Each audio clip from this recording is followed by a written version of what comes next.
It's a quick tutorial of the new system upgrades. So we've got a chart card in here. It's going to give us way more resolution, as this is the Golden Gate Bridge here, and we can see the sandbars and going out to the outside. If you went fishing out deep water, there's right out here, lots of good contours. It's a ways out, let's see. Yeah. So we get into these outside cliffs. These cliffs here out on the outside are pretty sweet. Lots of cool stuff there. Meanwhile, radar, this is our radar. We're in transmit. If we were to go home, I've set up favorites, you know, right here we're in favorite mode. And so charts, radar, sonar, this is your audio media player. And this is a new icon, Yamaha. We'll go through that in a second. You're always going to want to use fishing charts because it gives you the high resolution. The only difference is the high resolution of like these sandbars and underwater contours, and really brings the map to life.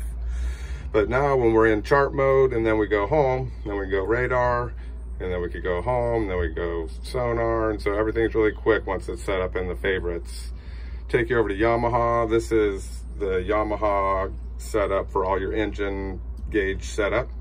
Unit voltage, that's like what's feeding these, and then these are the two start batteries. We got depth, miles to the gallon, temp, oil pressure, volts. This is trim, RPM, check engine lights. We have a troll mode. Troll mode is if you wanted to go very precise increments at slower speeds. You would shift into gear. You would engage just into gear at dead idle. In gear, dead idle, engage troll, and then it's going to prompt you to increase and decrease RPMs from there in increments of 50 RPMs. If we look up top, we'll see the new save up here. We got our radar, and we've got our sea station antenna, which gives us our autopilot. That's the control over here. It gives autopilot as well as position and heading hold. So a very common way to use the autopilot is just point it in the way you want to go and then hit heading, and it'll just stay on that heading until you turn the wheel. We'll turn it off or hit standby, which this will all light up like that when you see it.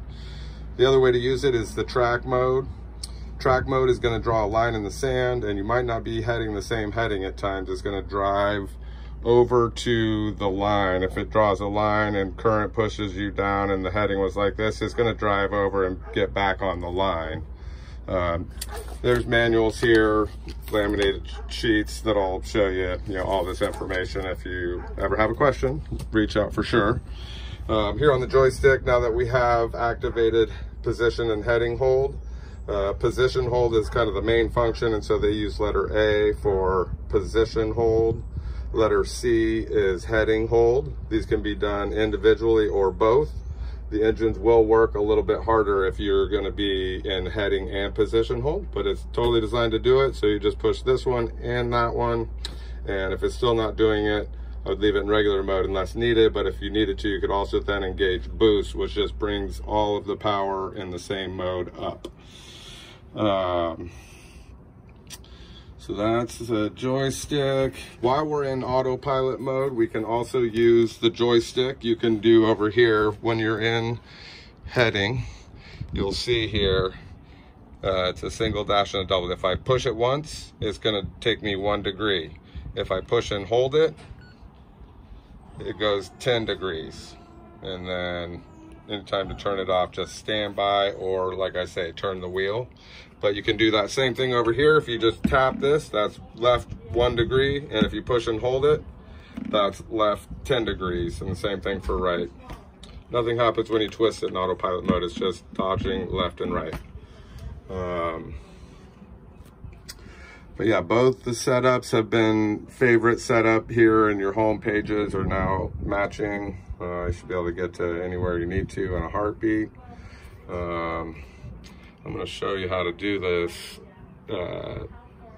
media bar down here because that's why I like to do it. If we go menu, edit overlays, we go bottom bar, media bar. Okay, and then we come back, stop panning. So now we have our media down here, and this will full screen us. If we go there, we got full control of zones and EQ and whatnot. And then we just go back to the chart here.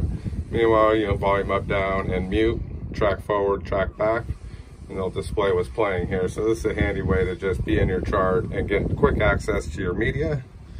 Let's just do that on this one as well. If we go menu, we go edit overlays, bottom bar, media bar, and then back, and then we have it on both. So whichever one you're on. Each of the screens, if I were to go to the 3D chart, it would need it made, and I'm gonna leave it to you to do it how you prefer it. I would probably do it on all of them, but that's how you do it if you feel necessary. In the radar section, let's go radar. So here we are in radar. It is transmitting. It's gonna give color code. I'm on land right now, so it's gonna have a hard time. Once we start moving, these are gonna be color coded. Blue is safe, red is a dangerous target. And see here, we got trails.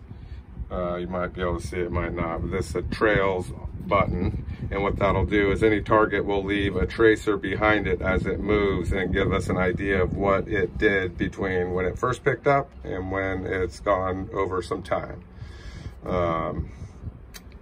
This is an option here. This is a guard zone. Right now we're in half-mile range. So its total distance here is half mile, which quarter mile rings. So each ring represents quarter mile.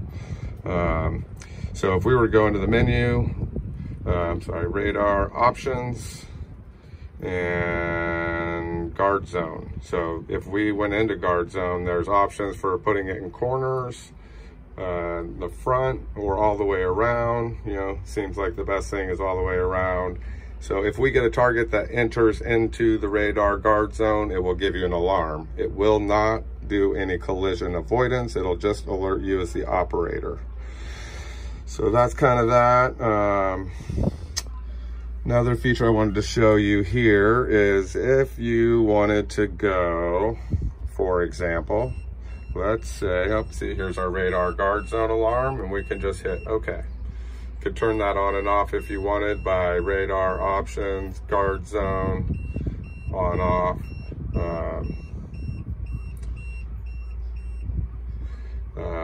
Radar setup, oh, sorry, other vessels.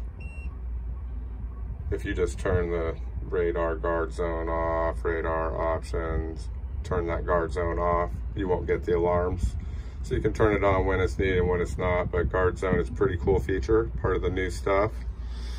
All the gains are pretty automatic. Going back over here, so I wanted to show you how to do an auto route. Let's say, for example, we were gonna go up to the Delta, and we zoom in here, and we know we're gonna go right here to this little island. We're gonna hit a waypoint, and then up here we got auto guidance. So if we hit auto guidance, we'll see it build a route. And this is pretty cool stuff because once it's built a route, it's complete. Now it has a route, and then we go start navigation. And so now it's gonna tell me we're entering a shallow zone on land. That's why, no big deal. If you weren't in a shallow zone, it wouldn't have done that. So now it tells me how far it is to that destination based on the line of travel, not just as the crow flies. Once we were underway, it's gonna give you an estimated time of arrival based on the speed that you're traveling. So if you go faster and faster, it'll show you getting there earlier and earlier, and vice versa. Anytime you wanna stop the automatic guidance route, this little stop button up here, you just hit stop. It's gonna ask if you wanna save it. No, on this one, maybe if it was like a homeward bound path, you might wanna save it, but it's up to you there. That's pretty much what we got to show you here. If you got any questions, you know, it's pretty fancy stuff. Don't hesitate to reach out. I would totally understand and happy to help you in any way we can. Cheers.